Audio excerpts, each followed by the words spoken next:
마태복음 25장 14절 달란트 비유입니다.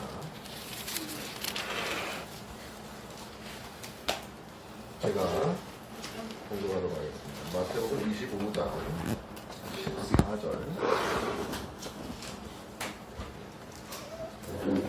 또 어떤 사람이 타국에 갈 때 그 종들을 불러 자기 소유를 맡긴 것 같으니 각각 그 재능대로 한 사람에게는 금 5달란트를, 한 사람에게는 2달란트를, 한 사람에게는 1달란트를 주고 떠났더니 5달란트 받은 자는 바로 가서 그것으로 장사하여 또 5달란트를 남기고 2달란트 받은 자도 그같이 하여 2달란트를 남겼으며 1달란트 받은 자는 가서 땅을 파고 그 주인의 돈을 감추어 두었으니 오랜 후에 그 종들의 주인이 돌아와 그들과 결산할세 5달란트 받았던 자는 5달란트를 더 가지고 와서 이르되 주인이여 내게 5달란트를 주셨는데 보소서 내가 또 5달란트를 남겼나이다. 그 주인이 이르되 잘하였도다 착하고 충성된 종아 내가 적은 일에 충성하였으며 내가 많은 것을 내게 맡기리니 내 주인의 즐거움에 참여할지어다 하고 2달란트 받았던 자도 와서 이르되 주인이여 내게 2달란트를 주셨는데 보소서 내가 2달란트를 남겼나이다.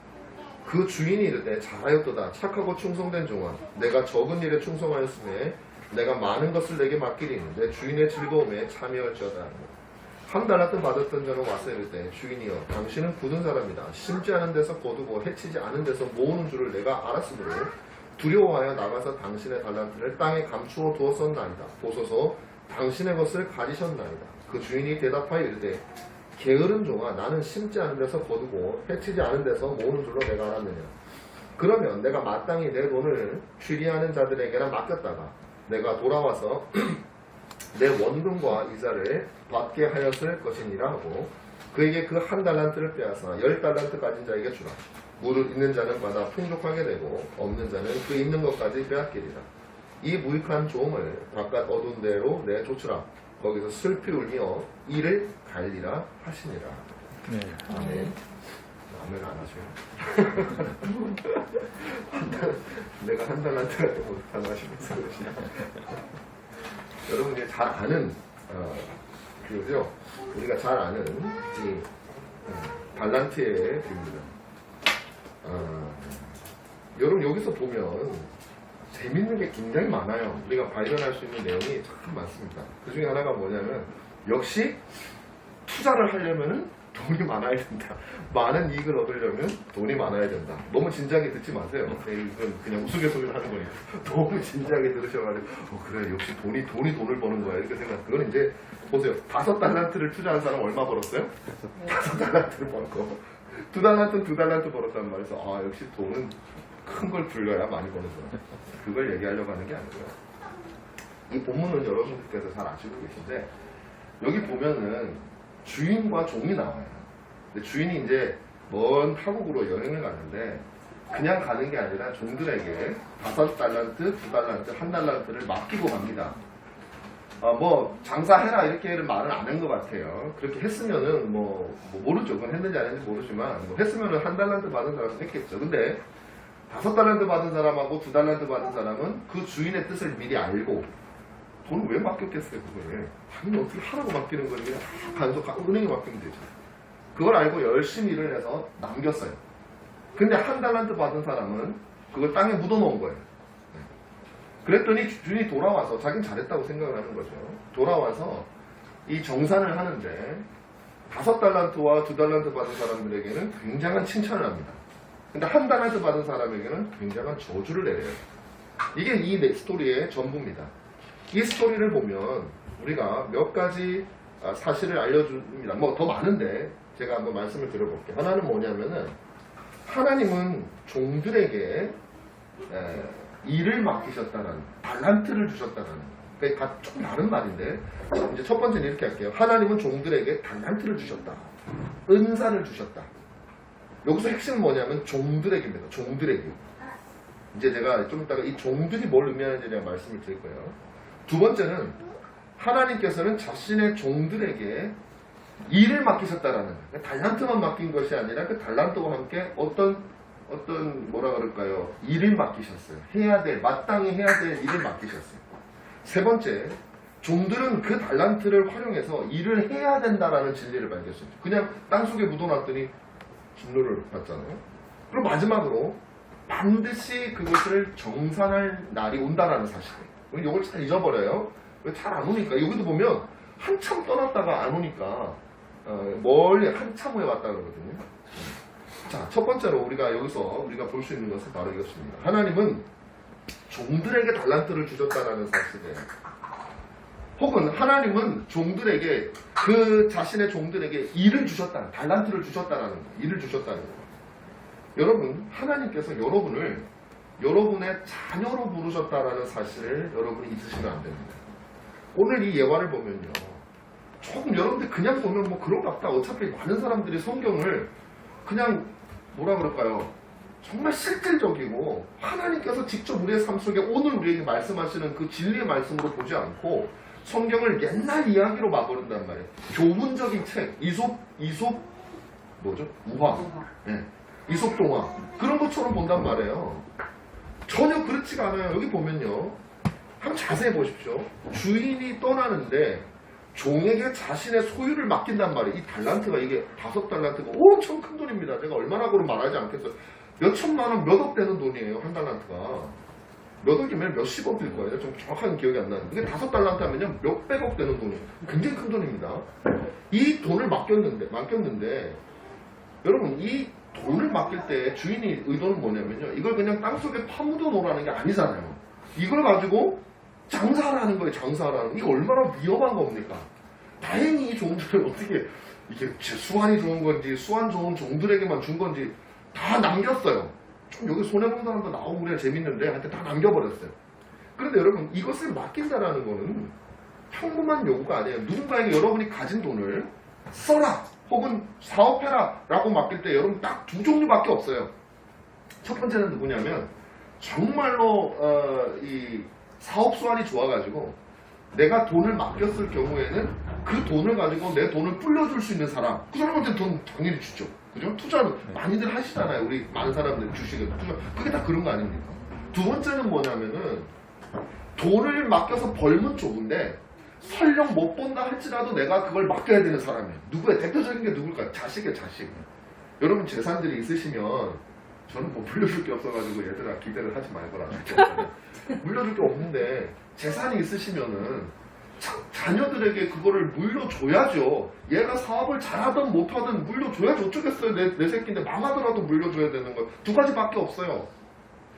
또 때로는 뭐 작은 아들이 큰 아들이 와가지고 아버지 나 사업할래요. 돈 좀 주세요. 돈 없으면 못 주지만 있으면은 설령 실패할 것 같더라도 뭐 100% 실패하면은 주기가 쉽지 않겠지만 그래도 내가 줄 땐 줘야 돼. 그래도 준단 말이에요. 왜요? 자식이니까. 자, 무슨 말? 오늘 본문은 뭘까요? 이 주인이 종들에게 이익을 바라고 투자를 시킨 걸까요? 그런 것 같지는 않아요. 제가 볼 때는 그렇지 않다고 봐요. 왜냐면 이 주인은요 돈을 더 잘 벌릴 수 있는 사람이에요. 종이 어떻게 될지 모르는데 이익을 바라고 저는 그렇게 생각해요. 만약 세 번째 종 같은 경우는 어떤 놈인지도 모르고 맡겼잖아요. 그러니까 주인이 꼭 이익을 바라고 한 것 같지는 않아요. 중요한 것은 얼마나 내 말에 충성하느냐가 굉장히 중요한 것 같아요. 그래서 이익을 많이 얻었던 사람이건 이익을 조금 얻었던 사람이건 칭찬의 차이가 나지 않아요. 주인은 이익에 관심이 없기 때문이죠. 그러면 저는 이걸 어떻게 보냐면요. 이건 저의 해석입니다. 이 종을 상징하는 것은 단순히 그냥 엄한 주인이 있고 노예 같은 종이 있어가지고 주인이 겁나가지고는 그런 주종 관계는 적어도 아닌 것 같아요. 좀 더 적극적으로 말하면 마치 자식과 같은 마음으로 네가 그 돈을 써서 잃어도 괜찮아. 잃어도 괜찮아. 내가 너 손해봤다고 뭐라고 하지 않을게. 이건 자식밖에 없어요. 약간 그런 관계 같은 느낌이 듭니다. 하나님께서 우리에게 어떤 재능과 어떤 달란트를 모든 사람들에게 주셨다. 이 세상에 있는 모든 사람들에게 다 주셨다고요. 그런데 어떤 사람은 그것을 노예를 부리는 그 무시무시한 주인이 준 것처럼 여겨서 뭘 해요? 땅바닥에 묻어놓는단 말이에요. 혹시 내가 손해봤다가 하는 이거 야 이거 맞아 죽겠는걸? 근데 어떤 사람은 손해를 볼지언정 그 주인에 대한 신뢰감이 있어가지고 자신이 열심히 일하는 거예요. 아 주인은 내가 손해를 받냐 안 손해받냐가 중요한 게 아니라 내가 얼마나 열심히 그의 말에 순종하는가 그걸 중요시. 이거는 굉장히 인간적이고 사랑의 관계죠. 그러나 한 달란트 받은 사람은 무시무시한 주인과 노예의 관계가 돼야 된다. 하나님 우리 모두에게 은사를 주셨는데 어떤 사람은 하나님을 나의 아버지로 여기고 내게 주어진 그 은사를 깨닫고 하나님의 뜻을 깨닫고 그 하나님을 기쁘시기 위해서 열심히 일하는 아들과 같은 자들이 있고, 어떤 사람은 그 하나님을 무서워하거나 아니면은 아예 관심조차 없거나 자신만을 위해서, 이 사람이 한 달란트 받은 종은 자신만을 위한 거예요. 그죠? 사실 어때? 한 달란트 묻어놓고 팽팽 놀았을 거 아니니까, 야 좋다 이거. 자기밖에 없는 거예요. 관심이. 자기 안전밖에 없는 거예요.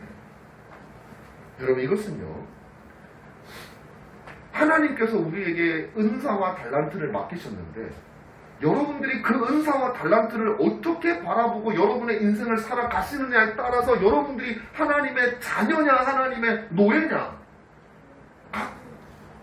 나타나는 거예요. 결정되는 게 아니라 나타나는 거예요. 무슨 말씀인지 아시겠죠? 그 종은요, 한 달란트 받은 종은요, 일을 안 했기 때문에 주인에게 욕먹은 게 아니라 그 사람의 노예적인 정신과 주인을 주인으로 여기지 아니하는 그 마음이 일을 안 하는 것을 통해서 드러나게 된 거예요. 그래서 아버지로 보는, 주인을 아버지로 보는 사람은 주인을 위해서 일하는 거예요. 그러나 주인을 노예 주인으로 보는 사람은 자신을 위해서 일을 합니다. 그러므로 우리에게 주신 달란트를, 우리에게 주신 하나님의 부르심을, 소명을 우리가 어떻게 생각하고 사느냐에 따라 여러분이 하나님을 누구로 여기면서 사는지가 결정난단 말이에요. 여러분들이 5달란트, 2달란트를 맡은 종이 될지, 1달란트를 맡은 종이 될지는 여러분들의 인생을 어떻게 보면서 살아가느냐에 따라서 그것이 결정난다는 것이죠. 그래서 저는 여러분들에게 오늘 소명에 대해서 제가 이야기를 드리는 거예요. 지난주에 제가 예루살렘으로 올라가라 했잖아요. 그 우리는 소명을 발견해야 된다고 그랬잖아요. 그럼 그 소명을 우리가 어떻게 붙잡고 가야 되는가? 무엇이 소명인가 오늘 말씀드릴 텐데, 이 종의 경우를 통해서 말씀드립니다. 그 소명을 알기 위해서는 우리 모두는 거듭나야 돼요. 먼저 하나님의 은혜가 우리 속에 임해야 되고, 그로 말미암아 여러분들이 하나님께로 내 삶을, 세상을 향해서 살던 내 삶, 세상을 향해 살아가던, 세상을 놓칠 수 없는 그 삶에서 하나님이 더욱더 복되심을 깨닫고 그분의 말씀에 순종하기를 더욱더 즐거워하는 마음이 들기를 소원하는 사람으로 우리가 먼저 거듭나지 않으면 의미가 없어요. 왜? 여전히 주인을 노예 주인으로 보고 있는 사람에게는 아무리 설득을 해도 안 돼요. 그 주인의 사랑스러움을 그가 알아야 된단 말이에요. 그분이 아버지 같은 분이라는 것을 깨달아야 돼요. 그 성령께서는 우리에게, 하나님께서 성령을 보내서 여러분들을 거듭나게 하시는데, 그럼 우리가 알 수 없어요. 그럼 언제 알게 되느냐? 여러분들이 하나님 말씀을 듣고 신앙생활을 하는 가운데 하나님의 뜻을 행하고자 하는 마음이 생기고, 또 마음이 생기기를 원하는 마음이 생긴다면 그 안에서 하나님의 은혜의 역사가 일어나고 있는 것이에요. 그럼 그럴 때 여러분 자신을 멈추지 말고 하나님의 은혜를 향해서 더욱더 나아가는, 그 은혜를 향해서 나간다는 게 별게 아니에요. 하나님께서 우리에게 주신 은혜의 복되신 수단을 적극적으로 사용하는 거, 예배에 참석하고 하나님 말씀을 가정에서나 교회에서도 있지만 읽고 듣고, 또 성도들 간에 그런 영적인 교제를 나누고, 이 일들을 여러분이 참여하실 때 여러분 하나님의 복되신 자녀로 나실 수 있다는 거예요. 두 번째로, 먼저 우리는 거듭남에 대한 소망이 있어요. 다 거듭나셔야 돼요. 안 나신 분도 계실 수 있고, 이미 하나님 회심한 분도 있을 수 있지만 우리 모두는 다 중생하여 주님의 참된 영원한 자녀로 우리는 거듭나야 돼요. 성령의 은혜를 구해야 됩니다. 그것이 우리의 목적이에요. 두 번째, 하나님의 모든 자녀에게 하나님께서 이 종들에게 주셨는데, 또 한편으로는 하나님의 모든 자녀에게 일을 주셨다 그랬죠. 소명을 주셨다 그랬죠. 부르심이 있단 말이에요. 여러분 혹시 천상명시라고 아십니까? 천상명시. 우리나라에 이제 3대 기인이 있었어요. 우리 아마 젊은 분들은 잘 모르실 거예요. 3대 기인이라는 분 중에 한 분이 살아있어. 그 중에 한 명이 젊은 분들 아시겠지만 이회수 씨. 여러분 이회수 씨 알죠? 저기 저기 어디에요? 화천에 가면 지저분하게, 하여튼 3대 기인들은 다 지저분해요. 지저분하게 살아가는 그 이회수. 이분은 소설가로서 아주 기이한 행동들을 많이 했어요. 많이 좋아서 기이한 행동이지, 막 마약 먹고 막 그런 것들을 했었어요. 또 한 분은 어떤 분이냐면은 걸레 스님이라고 하는 이름이 붙은 중광이라고 하는 사람. 그 사람은 더 희한하고 정신 이상한 짓을 많이 했어요. 근데 이제 어떤 그림을 그리는 능력이 뛰어났죠. 스님인데 파괴당했어요. 이 불교에 하도 이상한 짓을 하고 다녀가지고 술, 뭐 여자, 뭐 그런 나쁜, 우리가 흔히 말하기에 스님이 하지 말아야 될 것들을 다 하고 다녔단 말이에요. 이제 그분도 죽었어요. 세 번째가 어떤 분이냐면 천상병 씨라는 시인의 이분. 그분은 화가고, 중광은 화가고, 이회수는 소설가고. 근데 이 사람은요, 정말 똑똑한 사람이었었어요. 근데 이 사람은 시인인데, 이분이 지은 시 중에, 뭐 제가 잘 몰라요. 근데 이 시는 제가 예전부터 알았어요. 귀천이라고 하는 시가 있어요. 귀천. 귀천이라고 하는 시를 보면 이렇게 참 멋있어요. 여러분 들어보세요. 읽어드릴게요. 제가 뭐 낭송은 잘 못하지만. 나 하늘로 돌아가리라. 새벽빛 와닿으면 쓰러지는 이슬 더불어 손에 손잡고. 나 하늘로 돌아가리라. 노을빛 함께 단둘이서 기슭에서 놀다가 구름 손짓하며. 나 하늘로 돌아가리라. 이 아름다운 세상 소풍 끝내는 날 가서 아름다웠더라고 말하리라. 마지막 연이 얼마나 멋있어. 나 하늘로 돌아가리라. 이 아름다운 세상 소풍 끝내는 날 가서 아름다웠더라고 말하리라. 저는요 처음에 이 시를 딱 듣는데 너무 좋은 거예요. 이 마지막이. 그래 내 인생을 소풍처럼 그렇게 천진난만하게 와서 죽어서 하나님께 가서 하나님 참 즐거웠습니다. 아름다웠습니다. 너무 좋잖아요. 근데 왜 좋으냐면요. 그게 여러분들이 많은 사람들이 이거 좋아하는데 왜 좋으냐면 이 세상 사는 게 너무 각박해서 그래요. 내가 이 세상을 살아가는데 너무 힘들고 어렵고 그냥 왜 사는지 모르겠고 빡빡하고 그러니까 어린 시절 아무 생각 없이 소풍 가가지고 저만 해도 소풍 갈 때 그냥 가기 전날 그냥 오늘처럼 비가 오면은 밤새 잠을 못 자고 내일 비가 오면 안 되는데 그러다가 엄마가 주시는 제가 좋아하는 오징어 땅콩 새우깡 몇 개 집어넣고 소풍 가는 날이 그렇게 행복하고 좋았어요. 그리고 하루 종일 갔다 오면은 정말 소풍이 끝나지 않았으면 좋겠던 그런 마음을 간직하고 있기 때문에 그때 생각이 나는 거예요. 그 즐거웠던 시절. 우리 인생이 그랬으면 얼마나 좋을까. 그렇게 생각을 하는 거죠. 왜 그래요? 사람들이요. 자기 인생에서 의미를 찾지를 못해요. 잘. 이제 우리 젊은 우리 청년들, 학생들도 한번 다 보세요. 지금은 꿈이 많고 우리 아이들도 꿈이 많고 꿈이 많은지는 잘 모르겠어요. 별로 없는 것 같아. 하여튼 그런 꿈을 꿀 수 있는 나이인데 꿈을 꾸지만은 인생을 살다 보면 어떻게 되냐면 그냥 죽지 못해 사는 거예요. 힘들 때가 너무 많아.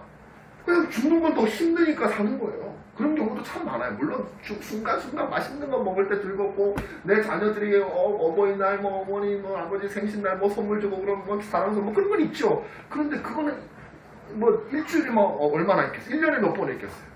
그냥 사는 거야. 힘들지만 그냥. 저는 제 어머니의 삶을 보면 그런 생각이 많이 들어요. 무슨 나무로 사셨어요. 일하시느라고 그냥 몸이 부서져라 일하시느라고. 사람들이 그렇게 살다 보니까 자기 인생에요. 의미를 부여하지를 못해요. 근데 그래서 훌륭한 삶, 위대한 삶 생각하면요. 뭐 대통령이 돼가지고 막 이름을 남기는 그런 사람들만 생각하니까 거기에다 내 인생을 비교하니까 별 의미를 못 찾는 거예요. 그러다 보니까 그저 내 인생이 소풍처럼 살다가 가는 그 천상병 씨의 시가 나이가 들면 들수록 가슴에 와닿는 거예요. 그래 소풍처럼 살았다가 가서 정말 아름다웠다라고 말하는 인생 얼마나 멋진가. 여러분 혹시 그 인생이 너무나 멋지다고 혹시 생각을 하십니까?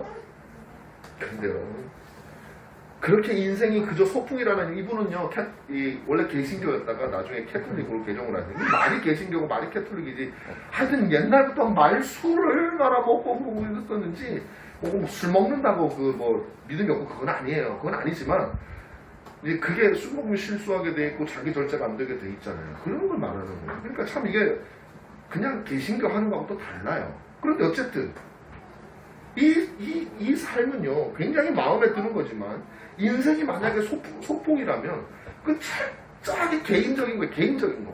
다른 사람하고 아무 관계가 없어요. 더군다나 하늘에 계신 우리를 부르신 주인하고 아무 관계가 없어요. 그냥 나 혼자 잘 먹고 잘 살면 되는 거예요. 그냥 즐겁게 소풍 갔다 가면 되는 거예요. 바로 세 번째 종과 같은 거라고요. 한 달란트 받은 종. 묻어놓고 나 혼자 그냥 유턴하면 되는 거예요. 주인의 명이 어떻든지 간에 옆에 있는 종이 어떻든지 간에 이 사람들 내가 어떻게 도움 이런 건 전혀 필요 없어요. 소풍 가는데 그게 뭐가 필요해. 나만 잘 놀다 오면 되지. 여러분 그런데 성경은요 그렇게 얘기 안 해요. 우리의 인생은 그냥 왔다가 놀다 가는 소풍이 아니라니까요. 여러분들이 꿈꾸시는 그 아름다운 삶이 아니라고요. 현실 도피라는 거예요. 우리에게는요 부르심이 있고 소명이 있는 거예요. 소풍에는 부르심도 없고 소명도 없어요. 그냥 놀다 오면 돼요. 우리 인생은 그렇지 않아요. 우리에겐 주인이 계시고 우리에게 그 주인이 맡기신 달란트가 있고 그 달란트는 우리에게 해야 할 일이 있다는 것을 우리에게 말해줘요. 달란트가 뭐예요? 여러분들이 가지고 있는 재능, 여러분들이 가지고 있는 어떤 특징, 여러분 재능 생각하니까 남보다 뛰어난 자는 꼭 그렇지 않아요. 여러분들이 만약에 다른 누구보다 재능이 많다면은 대통령 자리에 나섰겠죠. 그럼 대통령 돼서 하면 돼. 적다면은 대통령이 아닌 다른 어떤 자리에 두셨더니 거기서 하면 되는 거예요. 하나님께서 우리에게 달란트를 맡기셨어요. 우리에게는 자신의 재산을 맡기신 아버지가 있고 우리를 자녀로 부르신 소명이 저와 여러분들에게 모든 우리 청년들에게 특별히 있다는 거예요. 우리 초등학생들, 중학생들한테도 있어요. 소명이 하나님이 나를 부르신 부르심이 있다. 그러므로 우리의 첫 번째 목적은 이익을 남기는 게 아니에요. 그 부르심에 합당한 삶을 살기 위해서 힘쓰는 거예요. 그것이 우리의 첫 번째 목적이에요. 물론 이익을 남기면 좋죠. 내 이름자를 그냥 대한민국 역사에 하나 쭉 남기면 괜찮죠. 그러나 오늘 본문은 그거 주님 얘기 안 해요. 5달란트를 남겼건 두 달란트를 남겼건 주님은 5달란트니까 2달란트보다 더 많이 줄게 그런 말 하지 않아요. 똑같아요. 상은. 여러분 이 부르심은요 다양합니다. 항상 잘난 사람들만이 거창한 소명 얘기를 하는 게 절대 아니에요. 이걸 깨야 돼요 여러분들이. 여러분 대한민국에요 전부 다 대통령 할 사람들만 몰려있어. 능력이 또 다 대통령이야. 그럼 대한민국이 돌아갑니까? 안 돌아가요. 자기들끼리 치고받고 싸우느라 저 밑에서 일하고 공장에서 뭐 만들고 가정 꾸리고 하는 사람 누가 하냐고요. 여러분 대통령들 자녀들 중에 제대로 된 자녀 봤어요? 우리나라 대통령들 자녀 중에? 없어요. 전부 다 감옥 다 갔다 왔어요. 왜 그래요? 아버지가 정치하느라고 가정을 안 돌본 거예요. 그러니까 모두가 다 대통령은 나라가 망해요. 하나님께서는 한 나라, 당신의 한 나라를 이루시기 위해서 대통령 같은 사람도 필요하지만 열심히 일하는 오늘 내 가정을 돌보는 그 사람을 주님께서 주신단 말이에요. 이 모든 것이 주님 앞에 한 달란트를 받은 혹은 2달란트를 받은 귀한 달란트를 받은 소명이에요. 다 중요해요. 모두 다 다릅니다. 어느 것이 더 귀하다고 할 수 없어요. 천국에는 아브라함이나 모세나 다윗이나 바울 같은 사람만 들어가는 게 아니에요. 천국은 이름 모를 목동이나 왕궁의 문지기도 들어가는 것이죠. 그 천국에서는 이 땅에서 얼마나 유명했는가 별 필요 없어요. 거기는. 그건 사람들에게나 유명한 거지 하나님은 전혀 나눌 수 있어요. 어쩌면 천국에 가면 아브라함보다 더 높은 자리에 있는 사람이 있을 수 있어요. 다윗보다 더 높은 자리에 높은 자리가 꼭 좋은 건지 어쩐 건지 모르겠지만 그런 사람이 있을 수 있어요. 여러분 소명에는요 2 종류의 소명이 있습니다. 우리 청년들 정신 차리고 들어야지. 청년들을 마음에 새기고 이 설교를 준비했는데 우리의 청년들께서 안 들으면 나는 어떻게 사나? 안 듣는다는 게 아니라 들으시라는 거예요. 자, 우리 저기 어머니 아버지 세대도 물론 들으셔야죠. 아직까지 제가 좀 이따 나오지만 아직까지 여러분 손에 달란트가 들려져 있어요. 들으셔야 돼요. 그런데 우리 청년들한테는 좀 더 있어요. 여러분들이 지금 그 달란트를 잘 써야 돼. 허비하지 않고. 그렇게 해서 이 말씀을 들어야 돼. 소명에는 2 종류가 있어요. 첫 번째는 일반적인 소명. 2번째는 특별한 소명이에요. 일반적인 소명은 뭐냐면 모든 그리스도인들, 모든 사람들에게 하나님께서 주시는 소명이에요. 그건 뭐냐면 그냥 10계명이에요. 10계명. 하나님의 일반적인 뜻대로 사는 거예요. 살인해서는 안 되고 하나님의 영광을 위해 살아야 되고 그건 다 모든 그리스도인들에게 동일해요. 목사나 여러분들 똑같아요. 자, 그 다음에 뭐가 있다고요? 특별 소명이 있다고요. 여러분을 하나님께서 어떤 자리에 똑 떨어뜨리셔 놨다고. 나는 목회자라고 하는 자리에 그래서 오늘 이 은가람 교회라고 하는 곳에 목사로 하나님이 똑 떨어뜨려 놓으셨고 여러분들은 여러분이 서 있는 여러 가지 위치에서 자녀로 혹은 학교에서 아니면 직장에서 여러 가지 모습으로 여러분들을 그 자리에 놔두셨단 말이에요. 그것이 그 자리에서 여러분들이 감당해야 될 특별한 소명이에요. 여러분의 달란트와 관계가 있는 거예요. 여러분의 재능과 관계가 있고 여러분의 관심과 관계가 있고 특별 소명은 어디에 있느냐? 바로 여러분이 앉아있는 그 자리에 있어요. 여러분이 살아가는 그 자리에 하나님의 특별한 소명이 있어요. 여러분들에게만 맞춤형 소명이 있다고요. 우리는 그것을 알아야 돼요. 나는 지금 어떤 과정 환경 가운데 있는가? 나는 지금 어떤 교회 속에 있는가? 여러분은 지금 어떤 동네에 살고 있습니까? 여러분은 지금 어떤 혹시 직장에 있습니까? 아니면 여러분들은 직장을 준비하는 그 시기를 거치고 있습니까? 왜 그 자리에 있냐? 여러분들은 대학 입시를 앞두고 있지 않습니까? 지금 누구처럼? 대학 입시 생각을 하면 저도 가슴이 쿵쿵 뛰어요. 제 대학에 있을 생각해도 쿵쿵 뛰지만 이제 우리 애들도 몇 년 있으면 그걸 생각하니까 별거 아닌데 사실 그죠? 별거 아닌데 그냥 남들이 다 뛰니까 나도 뛰어야 될 것 같고 막 안 뛰면 불안하고 막 그래요.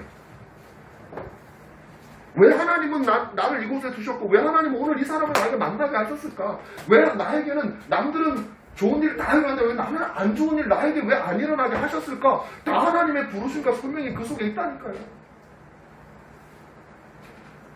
그것이 바로 제가 지난주에 말했던 예루살렘. 그곳에서 그리스도의 십자가를 만나야 돼. 그곳에서 예수님의 복음을 만나야 돼. 그것이 하나님이 여러분을 부르신 것이에요. 바로 그곳에 여러분을 부르셨다는 것이죠.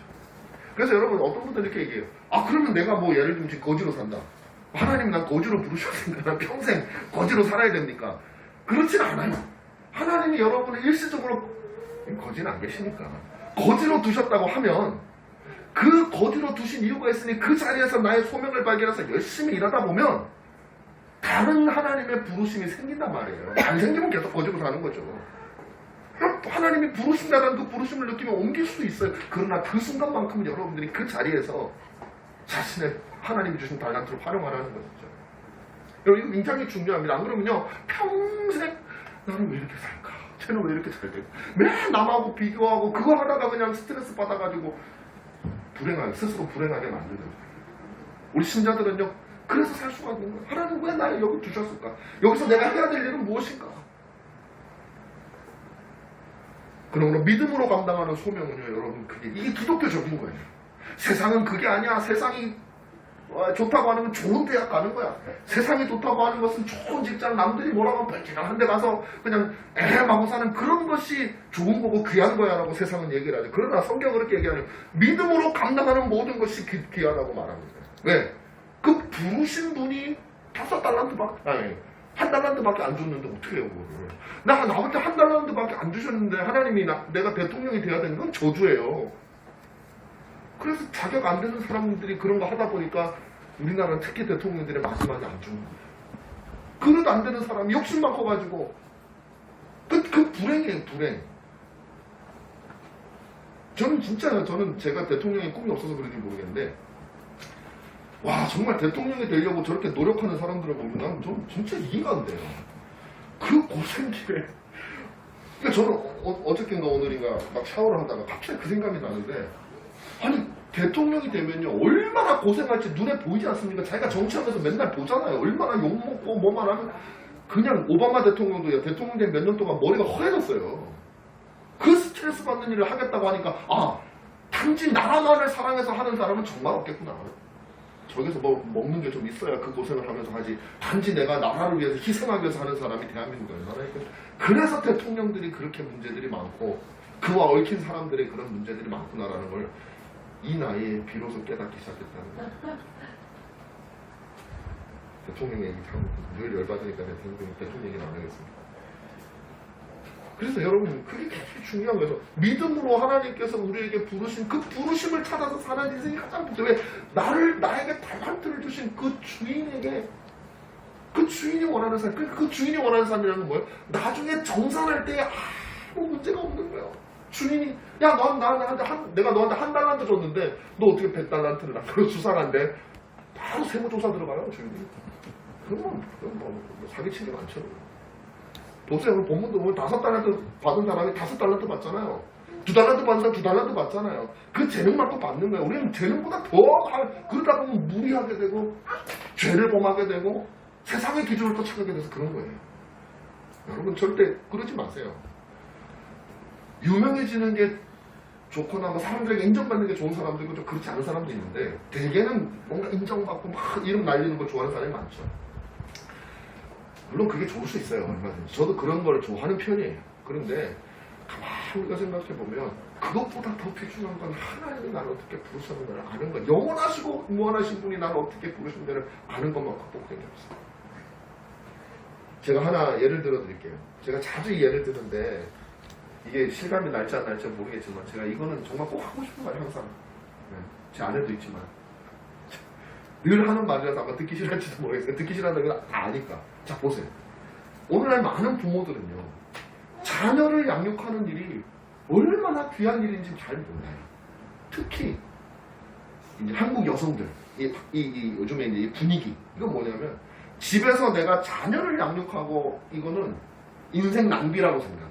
아, 내 인생이 왜 이러고 살아야 돼? 뭐 이런 게 TV 같은 데서 너무 많이 나오니까 그게 또 남녀 차별 뭐 이렇게 돼가지고 지금 복잡해요. 제가 그래서 여성이 일하는 걸 반대하는 그런 건 전혀 아닙니다. 그건 또 나한테 따라 있어요. 그런데 만약에 어떤 사람이 주부예요, 내가 뭐 모르겠어요. 어떤 일 때문인지 뭐 재능이 없어서 그런지 아니면은 뭐 어쨌든 주부를 하고 있어. 그럼 나는 내 친구들은 다 직장 생활하면서 저렇게 애는 뭐 좋은 영어 유치원에 200만 원씩 주고 맡겨놓고 그냥 하는데 돈도 많이 버는데 나는 왜 애하고 그냥 영어도 안 되고 애는 어떻게 매 불평할 게 아니라 내 자녀를 양육하는 일이 얼마나 귀한지를 깨달아야 된다는 것이죠.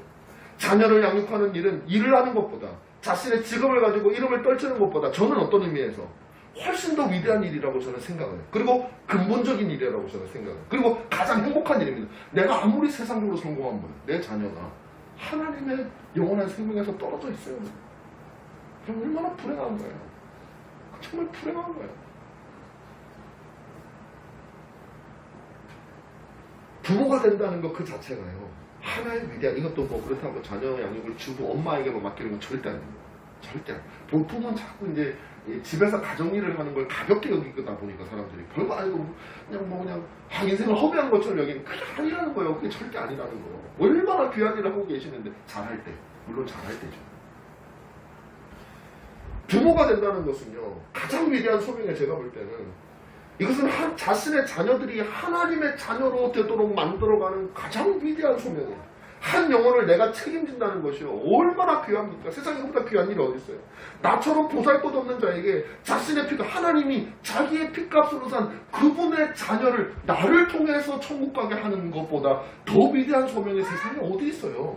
주님이 여러분들 알고 나라를 구하기를 원하실까요? 아니에요. 한 영혼이 천하보다 귀하다는 그 농담 아니에요. 한 영혼이 한 국가보다 귀하다. 국가라는 거 국민들 다 포함하는 그게 세상적인 걸 말하는 한 영혼이 천하보다 귀한 그 영혼을 나로 하여금 인도하게 하는 그보다 더 귀하고 값진 일이 세상에 어디 있냐는 것이죠. 하나님의 위대한 구원사에게 내가 동참하는 거예요. 그 일은요. 그러니까 그 엄마든 아빠든 마찬가지예요. 아빠는 다시 말씀드리죠. 아빠는 그래도 딴 일을 하니까 덜 그런 생각을 가지는데요. 전업주부 같은 경우에는 나는 별거 아니구나. 나는 뭐 그냥 아이들 우리 아이들이 뭐 명문대학교도 뭐 남들이 말하고 그게 뭐가 이렇게 중요해. 저는요 여러분의 자녀들이 하나님을 알고 하나님께서 자신의 부르신 그 부르심을 깨닫고 세상에서 제일 좋은 대학 나오는 아이들이 더 높은 데 못 가가지고 벌벌 떨 때 그 아이들을 불쌍하게 여기는 자녀들로 키울 수만 있으면 아무리 남들이 인정하지 않은 곳에 있어도 나 그렇게 키우는 게 제 목표예요. 그게 자신이 없을 때 우리는 어떻게 되냐면요. 이게 안 될 것 같으니까 좋은 대학이라도 보내자 이러면서 여기 목숨을 거는 우리 그리스도는 그래서 안 돼요. 얼마나 위대한 일인지 몰라요. 여러분의 자녀를 하나님의 백성 만드는 일. 여러분 왜 직장을 다닙니까? 왜 사업장을 운영합니까? 왜 이 모든 일을 하십니까? 돈을 벌어야 되니까요. 저는 여러분들이 물론 그건 맞는 말이에요. 돈을 벌어야 된다. 돈을 뭐 벌지 말자는 건 절대 아닙니다. 저도 돈이 필요하더라고요. 그런데 그것이 여러분이 일하는 최고의 목적이 되어서는 안 된다는 걸 분명하게 말씀드리고 적어도 그리스도인은 그래서는 안 돼요. 우리들은 무엇입니까? 돈은 필요하죠. 하나님은요 여러분을 돈 벌어서 쓰라고 여러분들 이 세상에 보내셨겠어요? 평생 그냥 어떻게 하면 뭘 먹을까 뭘 마실까 그 걱정하면서 살라고 인생을 보내면 인생이 하나님 보시기엔 얼마나 낭비예요. 낭비. 먹고 다 우리가 잘 실컷 먹어놓고 찌워놓고 그거 뺀다고 또 하고 있는 그 인생 그걸 살고 있는 인생을 보는 하나님은 얼마나 깜깜하겠어요. 내가 그러려고 내 십자가를 졌냐. 먹은 거 뺀다고 고민하고 돈 들어가지고 빼고 또 돈 들어가지고 먹고 우리 인생 그거 아니야. 결국에는 육신을 위해 산다는 인생 그런 거 아니에요. 하나님은요 먼저 그의 나라와 의를 구하라고 말씀하셨어요. 이 모든 것을 더하신다고 말씀하셨어요. 이 말씀 전에 무슨 말씀이 있냐면 하늘을 나는 새와 들의 풀도 먹이시는 하나님, 솔로몬의 궁전보다 더 화려하고 신비로운 백합화도 입히시는 그분이 하나님이시라고 우리에게 말씀하시는 거예요. 그러므로 주님은 우리에게 돈 벌어서 육신의 생명을 유지하고 더 남들보다 맛있는 거 먹으라고 직업을 주신 것이 아니에요. 그건 주목적이 아니에요. 두 번째 목적은 볼 수 있겠죠. 만약 그렇다면요, 제가 이렇게 생각해요. 너무 아까 말씀드린 너무 허무해. 왜냐하면 우리들이 평생에 걸쳐서 쌓아놓은 내 멋진 바디라인. 저는 비록 바디라인이 없지만 돈 들이고 멋지게 쌓은 바디라인. 내가 멋지게 쌓아온 내 명예, 내가 쌓아온 어떤 것들, 이 모든 그 빌딩, 내가 지금 빌딩, 이 모든 것들은 어떻게 돼요? 남아있어요? 없어져요? 없어진다고요. 이거 싹 없어지는 거예요. 얼마나 인생이 허망해서 결국에는 없어진단 말이에요. 그래서 주님 우리에게 그렇게 말씀하시는 거예요. 썩어 없어질 것에 투자하지 말라는 거예요. 험한 그 자체라는 거예요. 그래서 주님 뭐라고 말합니까? 보물을 하늘에 쌓으라. 그게 바로 너희의 소명이라고. 거기에는 어떠한 좀 먹는 것도 도적도 없기 때문에 누구도 건들 수 없는 그 영원한 곳에 너희의 보물을 쌓아. 어떻게 여러분의 가지고 있는 달란트를 가지고 하나님의 부르심을 자녀로서 깨달아서 여러분이 있는 자리에서 하나님 주님 때문에 내가 오늘도 힘을 한번 내봅니다 할 때 여러분의 뭐가 탑이 하나 천국에 딱 쌓아지는 거예요.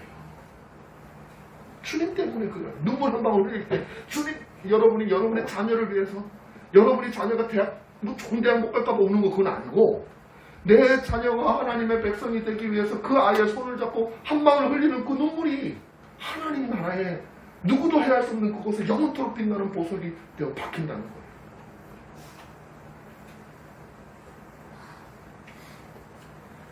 마지막으로 여러분들에게 말씀, 그러니까 그거예요. 여러분들이 하나님 여러분이 주신 일이 있다는 것을 기억하십시오.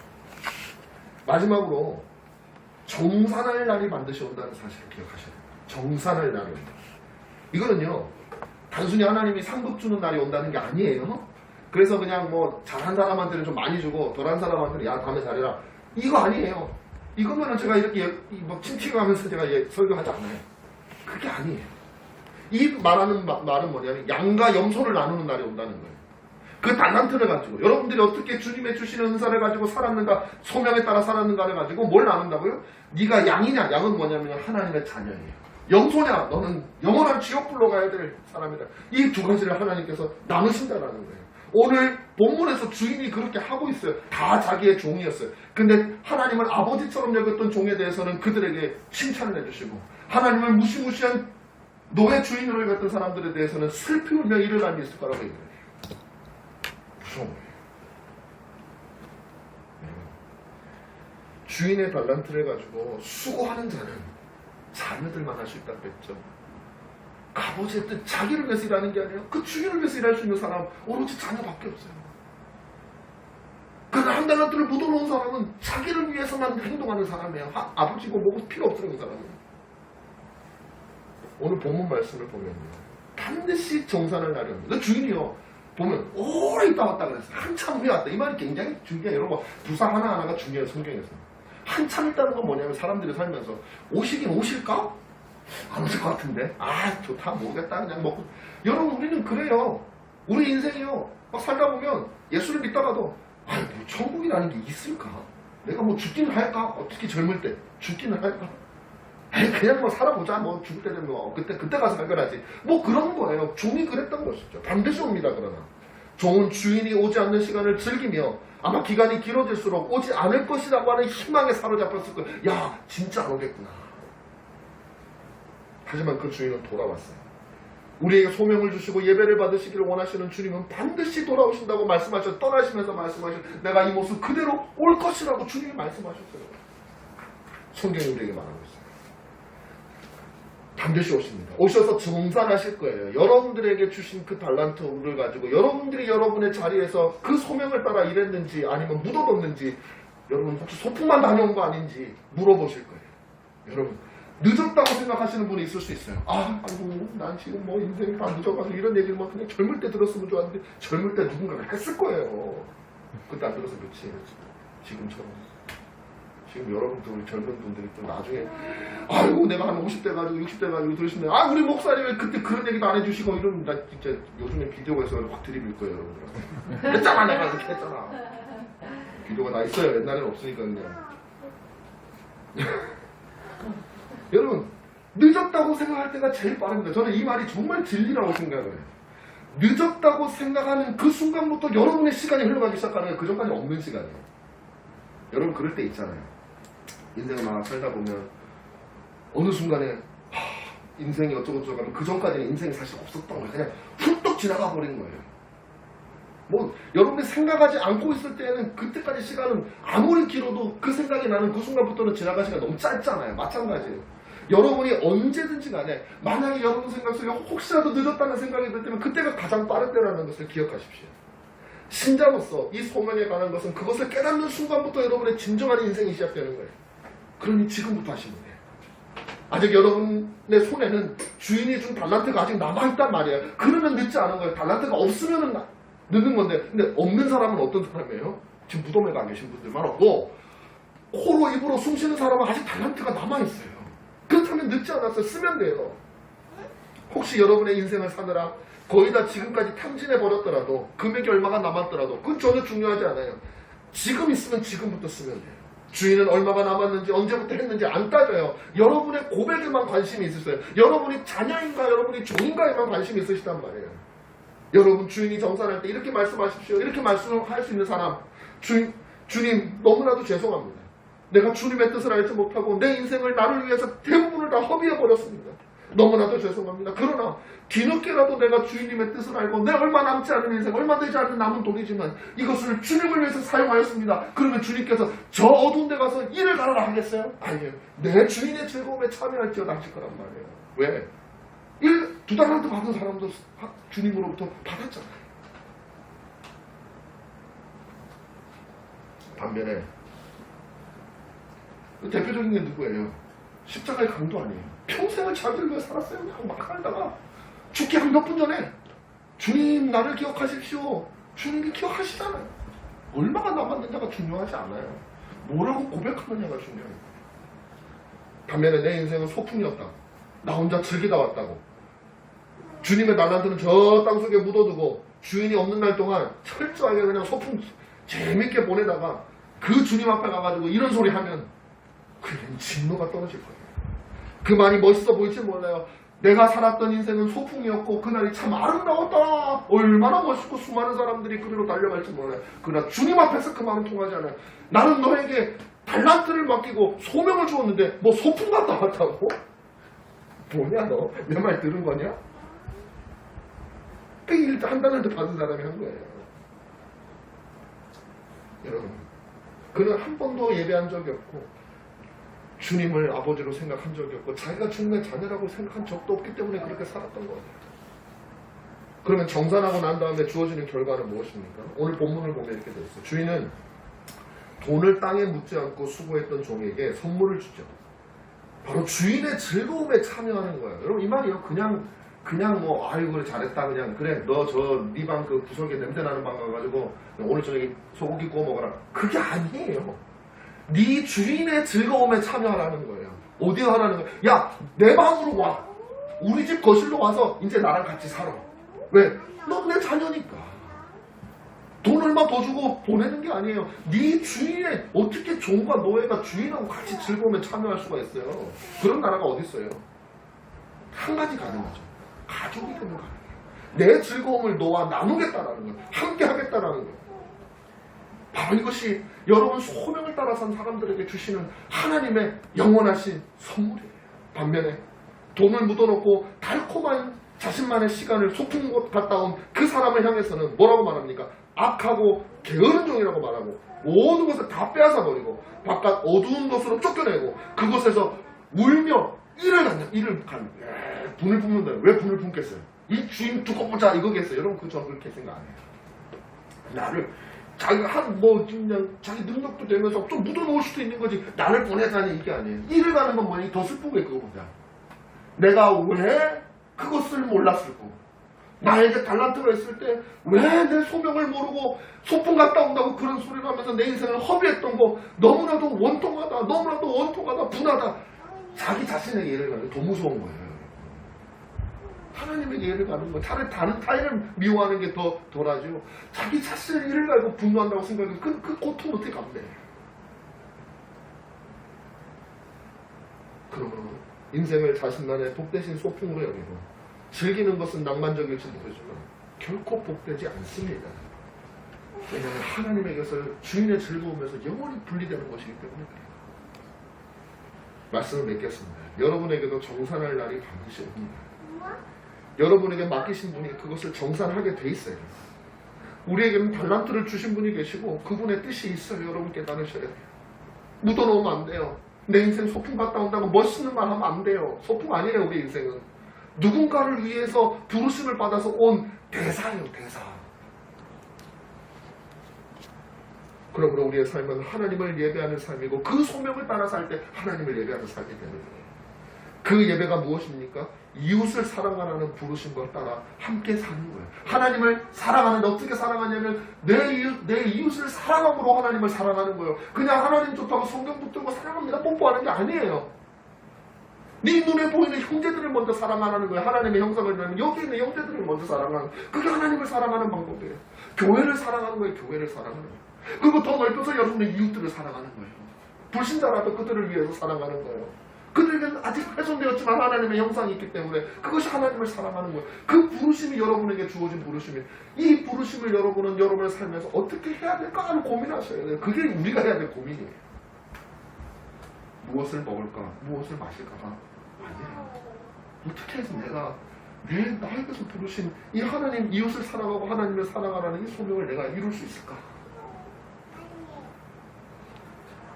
여러분 모두가 진정한 여러분의 이 소명을 다 발견하셔가지고 세 번째 종이 아니라 첫 번째, 두 번째 종을 살 수 있기를 바라고요. 지금부터 늦지 않아. 저는 늦지 않았어요. 더군다나 우리 청년들과 우리 학생들은 더더더더더 늦지 않았어요.